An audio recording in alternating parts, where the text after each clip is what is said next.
എൻ്റെ ജീവിതത്തിൽ എൻ്റെ പാരൻസിനെ ഞാനും പെട്ടിമുടിനെ കുറിച്ചുള്ള ഓർമ്മകൾ എന്ന് പറയുന്നത് ഈ ഫോട്ടോസ് മാത്രമേ ഇപ്പോൾ എൻ്റെ കയ്യിലുള്ളൂ. ഇതെന്ന് വെച്ചാൽ മണ്ണിൻ്റെ അടിയിൽ നിന്ന് അന്ന് ബോഡിയൊക്കെ സെർച്ച് ചെയ്ത് പോയ സമയത്ത് കിട്ടിയ ഫോട്ടോസാണ്. ഇതാണ് എൻ്റെ അമ്മ. ഇത് അമ്മയുടെ ഫ്രണ്ട്സായിട്ട് എടുത്ത സ്കൂൾ ഫോട്ടോയാണ്, അമ്മയുടെ സ്കൂൾ ഫോട്ടോയാണ്. പിന്നെ ഇതൊക്കെ അച്ഛൻ്റെ അമ്മയുടെയും കല്യാണത്തിൻ്റെ ആൽബത്തിൽ നിന്ന് കിട്ടിയ ഫോട്ടോസാണ്. കല്യാണത്തിൻ്റെ അന്ന് എടുക്കുന്ന ഫോട്ടോസാണ്. ഇതാണ് അമ്മയും അച്ഛനും. പിന്നെ ഇതൊക്കെ അച്ഛൻ്റെ ചേട്ടനാണ്. അപ്പം അങ്ങനെ ബന്ധുക്കളായിട്ട് അന്ന് കല്യാണത്തിന് അന്നെടുത്ത ഫോട്ടോസാണ് ഇതൊക്കെ. ഗോപികയെ കാണിച്ചതിൽ ആരൊക്കെ ഇനി ജീവിച്ചിരിപ്പുള്ളത്? മിക്കവാറും ആരും ഇല്ല ഇതില്. ഇതെന്ന് വെച്ചാൽ മിക്കവാറും പെട്ടിമുടിത്ത ആൾക്കാരായിരുന്നു.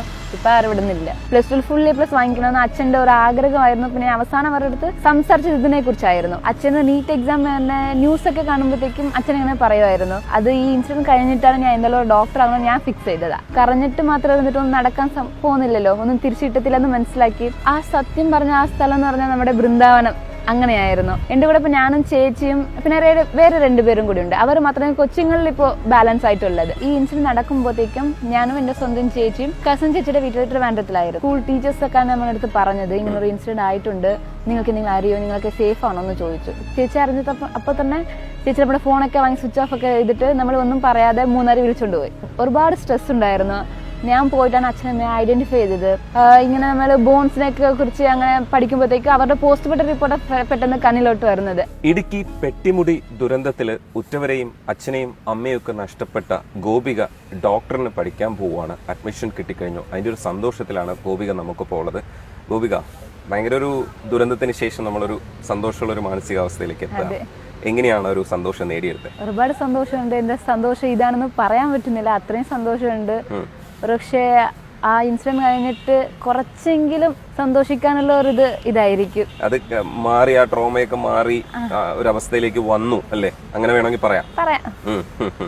എന്നുവെച്ചാൽ അവരുടെ ആഗ്രഹങ്ങൾ ഒന്നൊന്നായിട്ട് അങ്ങനെ സാധിച്ചു കൊടുക്കാൻ വേണ്ടിയിട്ട് അങ്ങനെ ഫ്രണ്ടിലോട്ട് പോകണമല്ലോ, എന്തായാലും അങ്ങനെ പോകുന്നുണ്ട്. ഈ ഡോക്ടർ ആവണമെന്നുള്ള ആഗ്രഹം ഈ അച്ഛനും അമ്മയൊക്കെ ഉള്ളപ്പോ തന്നെ ഷെയർ ചെയ്തിട്ടുണ്ട് അവരോട്? അങ്ങനെ ഷെയർ ചെയ്തിട്ടുണ്ട്, പക്ഷെ ഒരുപാട് അങ്ങനെ ഡീപ്പായിട്ടൊന്നും പോയിട്ടില്ല. അച്ഛന് നീറ്റ് എക്സാം തന്നെ ന്യൂസ് ഒക്കെ കാണുമ്പോഴത്തേക്കും അച്ഛൻ അങ്ങനെ പറയുമായിരുന്നു, ഇതൊന്ന് കാണണേ, നീറ്റ് എക്സാമിനെ കുറിച്ച് അങ്ങനെയൊക്കെ പറയായിരുന്നു. അത് ഈ ഇൻസിഡന്റ് കഴിഞ്ഞിട്ടാണ് ഞാൻ എന്തായാലും ഡോക്ടർ ആകണം ഞാൻ ഫിക്സ് ചെയ്തതാ. ആ ഇൻസിഡന്റില് പങ്കെടുക്കുന്ന ഒരു സമയത്ത് ആണ് അങ്ങനെ തോന്നിയതല്ലേ. ഇപ്പോ അനിയത്തി ചേച്ചിയാണല്ലേ? ചേച്ചി എന്തിനാ പഠിക്കണേ? BSc botany 3rd year. ആരെയാ ഇതിനൊക്കെ സഹായിച്ചത്? എങ്ങനെയാണിത്? ഒരു മെന്റൽ ട്രോമ ആദ്യം മാറി കിട്ടണം, പിന്നെയാണ് നമ്മൾ ഈ പഠിത്തത്തിലേക്ക് കോൺസെൻട്രേറ്റ് ചെയ്യണം. അപ്പൊ കുറച്ചൊരു അതിലേക്ക് കോൺസെൻട്രേറ്റ് ചെയ്യാൻ പറ്റുമ്പോൾ തന്നെ നമ്മുടെ വിഷമം കുറഞ്ഞിട്ടുണ്ടാവും.